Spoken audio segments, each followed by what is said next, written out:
Your phone buzzes at 9 p.m. It is a group chat you used to answer before the notification even finished lighting up. You read the message. Then you read it again. Nothing about it is offensive. Nobody insulted you. Nobody did anything dramatic enough to explain what happens next. You understand the words, but your thumb still doesn't move. A year ago, you would have sent something back. A joke. A quick reaction. Some proof that you were still there. Tonight, you just lock the screen and place the phone face down. Not because you hate them. Not because you plan some silent punishment. Because something in you has stopped wanting to keep a connection alive by responding before you even know whether you still want to be part of it. That is how it often begins for quiet men. Not with a fight. Not with a final message. Not with a clean goodbye. Just one unanswered text, then another, until people look around and realize you're not showing up the way you used to. And from the outside, it looks sudden. Inside, it has been building for a long time. Most people explain it the easiest way. They say you changed. They say you got cold. They say you stopped caring. But disappearing isn't always the same as not caring. Sometimes a quiet man pulls away because he has finally noticed how much of the connection depended on him pretending not to notice the imbalance. The first thing he notices is usually effort. Not dramatic betrayal. Effort. He begins to notice who reaches for him first, and who only really appears when life gets heavy. The friend who needs advice. The person who needs calm. The one who remembers him only when they need someone steady enough to absorb the mess. At first, he tells himself not to overthink it. People are busy. Everyone has their own life. Maybe he is being too sensitive. So he just keeps answering. He keeps making the joke that makes the group chat feel normal. He keeps asking follow-up questions when nobody asks him any. Then one day, he stops carrying the whole exchange for a minute. And the silence tells him more than the conversation ever did. Nobody checks. Nobody notices the missing effort. The friendship had only existed while he kept pushing it forward. That is a hard thing to learn quietly. It doesn't always make him angry. Sometimes it just makes him feel tired in a clean, final way. If this hit a little too close to home, drop "gone" in the comments. Not as a complaint, just as a sign that you know what it feels like to stop carrying a connection alone. The second shift is about attention. A quiet man doesn't disappear from everyone because people are bad. That would be too simple. He disappears because he starts seeing attention as something limited, not endless. There are conversations that look harmless from the outside, but still leave him drained in a strange way. A friend talks for 40 minutes and still never once asks how he is. A coworker turns every small problem into an emergency and expects him to stay calm for both of them. A family member calls only when they need him to agree, fix, soothe, or listen without asking for anything back. None of this ever looks like a crisis. It just quietly becomes a pattern. And once he sees the pattern, he cannot keep treating it like an accident. So he answers slower. He stops making himself instantly available. He lets a message sit until he knows whether replying will cost more than the conversation is worth. That doesn't mean he wants to punish anyone. It means he has learned that access to him isn't the same as closeness to him. Some people had his attention for years without ever actually learning how to care for it. When that becomes clear, distance starts to feel less like avoidance and more like accounting. Not emotional accounting in a bitter way. More like finally looking at the receipt and realizing he has been paying for a connection that kept giving very little back. This is where people so often misread him. They see shorter replies and assume arrogance. They see fewer appearances and assume pride. They see him leaving the group chat quiet and decide he must think he is better than everyone else. But the truth is almost always smaller. He's not trying to rise above people. He is trying to stop bending his whole schedule, mood, and attention around relationships that only worked when he was convenient. That kind of realization changes ordinary moments. An invitation comes in, and instead of saying yes automatically, he waits.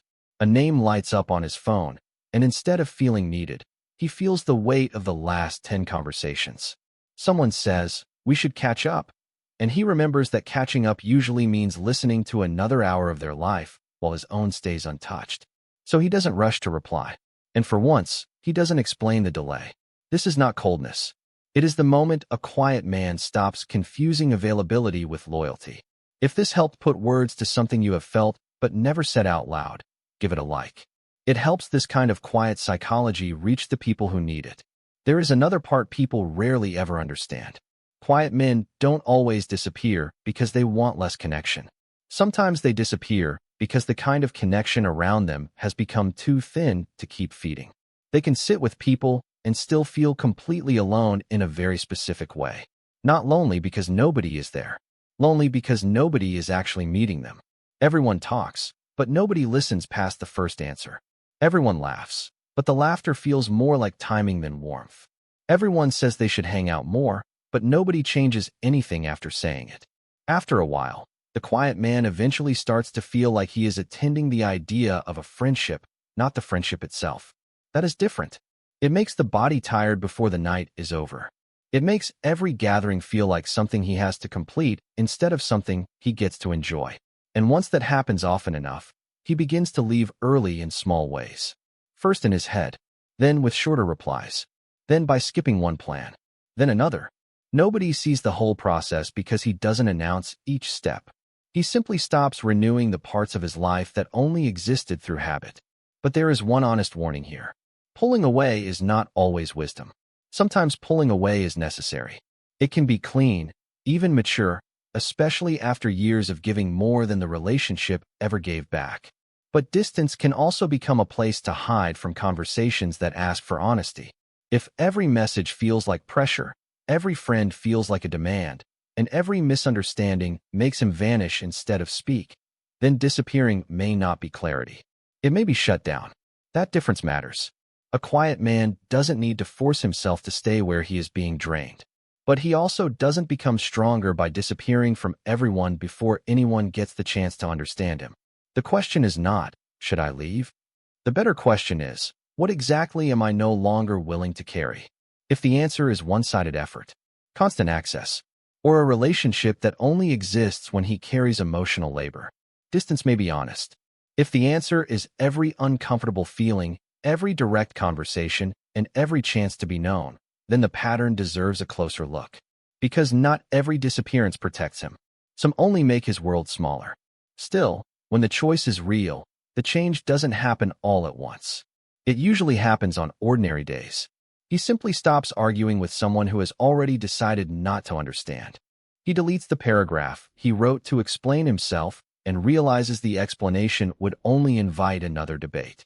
He turns down a plan he would have forced himself to attend last year. Not with anger, just with a calm no. Then he just waits for guilt to arrive. And it doesn't arrive the way it used to. That surprises him. Because for years, guilt was the thing that actually kept him showing up after his attention had already left. Guilt made him answer faster, stay longer, laugh at things that no longer felt funny. Now the guilt is quieter. And in that quiet, he can finally hear the question he avoided for too long. Do I actually want this connection, or do I only know the role I usually play inside it? That is the turning point. Not cutting everyone off. Not becoming unreachable. Not deciding that people are fake. The real turn is more precise than that. He starts noticing which relationships still have weight when he stops doing all the lifting. When he stops carrying everything, the relationships start showing their shape. A few people actually reach back. One or two may actually ask what changed. Others quietly disappear, and that hurts. But it also answers the question he was afraid to ask. It shows him which doors were open because he mattered, and which ones stayed open only because he kept holding them. So if you have been pulling away lately, don't rush to call yourself broken. But don't romanticize every silence either. Look at the pattern. Are you disappearing because the connection has become one-sided? Or because speaking honestly feels harder than vanishing quietly? One answer points toward a healthier boundary. The other points toward a conversation you may still need to have. Quiet men disappear for many reasons. But the strongest version of that disappearance is not revenge. It is not superiority. It is not a test to see who comes chasing. It is a decision to stop spending your limited life on places where your presence is used, but not really valued. The people who matter may not understand immediately. Some will be confused. Some will be hurt. Some will create a story where you became the problem because that is easier than noticing their part in the distance. But the right people will eventually feel different from the ones who only wanted access. They will not need you available every hour to believe you care. They will not treat your slower reply like betrayal. They will be able to sit with a changed version of the relationship without turning it into an accusation. That is how you know the disappearance was not the end of connection. It was the end of automatic access. And that is a very different thing. And the strange thing is, his life may not look dramatic afterward. No new circle, no public announcement, no speech about boundaries. He may still answer slowly. He may still keep his calendar quiet. But now, when he shows up, it means something. When he replies, there is more of him in the answer. And when he stays away, it's not always a wall. Sometimes it is simply a man refusing to keep watering places where nothing honest grows. That is why disappearing can look like loss from the outside, while inside it feels like a difficult kind of cleanup. Not clean in a perfect way. Clean because he finally knows what was noise, what was duty, and what was connection worth protecting for later. That difference is small, but it changes everything. And once he knows that, he no longer needs every exit to look cruel before it becomes necessary in practice. Send this to the quiet man who stopped showing up and never knew how to explain why. Thank you for watching until this moment. I'm Can. Subscribe for more videos about the psychology behind behaviors most people misunderstand. Goodbye and see you next time.